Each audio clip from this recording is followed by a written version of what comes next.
Harmless ego master. Only the ego that is attached to woman and gold is harmful. But the ego that feels it is the servant of God does no harm to anybody. Neither does the ego of a child, which is not under the control of any guna. One moment children quarrel, and the next moment they are on friendly terms. One moment they build their toy houses with great care, and immediately afterwards they knock them down.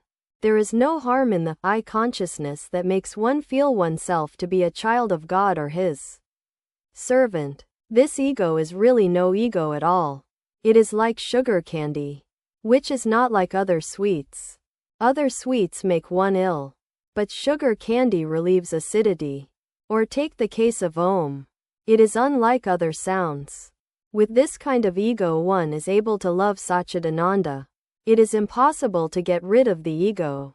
Therefore it should be made to feel that it is the devotee of God, his servant. Otherwise, how can one live? How intense was the love of the gopis for Sri Krishna? To Captain, please tell us something about the gopis. You read the Bhagavata so much. Captain, when Sri Krishna lived at Vrindavan, without any of his royal splendor, even then the gopis loved him more than their own souls. Therefore Sri Krishna said, "How shall I be able to pay off my debt to the gopis, who surrendered to me all their bodies, minds, and souls?" Captain's words awakened intense love for Krishna in the master's mind. He exclaimed, "Govinda! Govinda! Govinda!" and was about to go into an ecstatic mood. Captain was amazed and said, "How blessed he is! How blessed he is!" Captain and the devotees watched this love ecstasy of Sri Ramakrishna. They sat quietly gazing at him, awaiting his return to the consciousness of the world. "Master, tell us more." Captain, Sri Krishna is unattainable by the yogis, by yogis like you, but he can be attained by lovers like the gopis. How many years did the yogis practice yoga for his vision? Yet they did not succeed. But the gopis realized him with such ease. Master, smiling, yes, he ate from the hands of the gopis, wept for them, played with them, and made many demands on them. A devotee, Bankim has written a life of Krishna. Master, he accepts Krishna but not Radhika. Captain, I see he doesn't accept Krishna's lila with the gopis. Master, I also hear that Bankim says that one needs passions such as lust. A devotee, he has written in his magazine that the purpose of religion is to give expression to our various faculties, physical, mental, and spiritual. Captain, I see. He believes that lust and so forth are necessary.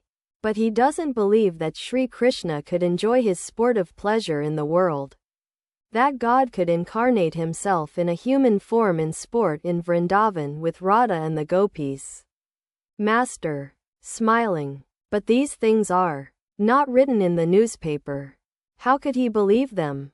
A man said to his friend, "Yesterday, as I was passing through a certain part of the city, I saw a house fall with a crash." "Wait," said the friend, "let me look it up in the newspaper." But this incident wasn't mentioned in the paper. Thereupon the man said, "But the paper doesn't mention it." His friend replied, "I saw it with my own eyes." "Be that as it may," said the man, "I can't believe it as long as it isn't in the paper." How can Bankim believe that God sports about as a man? He doesn't get it from his English education.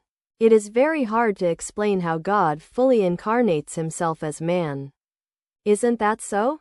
The manifestation of infinity in this human body only 3.5 cubits tall. Captain, Krishna is God himself. In describing him we have to use such terms as whole and part. Master, whole and part are like fire and its sparks. An incarnation of God is for the sake of the bhaktas and not of the Jayananis. It is said in the Adhyatma Ramayana that Rama alone is both the pervading spirit and everything pervaded. You are the Supreme Lord distinguished as the Vachaka, the signifying symbol, and the Vachya, The object signified captain. The signifying symbol means the pervader, and the object signified means the thing pervaded. Master. The pervader in this case is a finite form. It is God incarnating himself as a human being. Sri Ramakrishna was talking thus to Captain and the devotees when Jayagopal Sen and Trailokya of the Brahmo Samaj arrived. They saluted the master and sat down. Sri Ramakrishna looked at Trailokya with a smile and continued the conversation.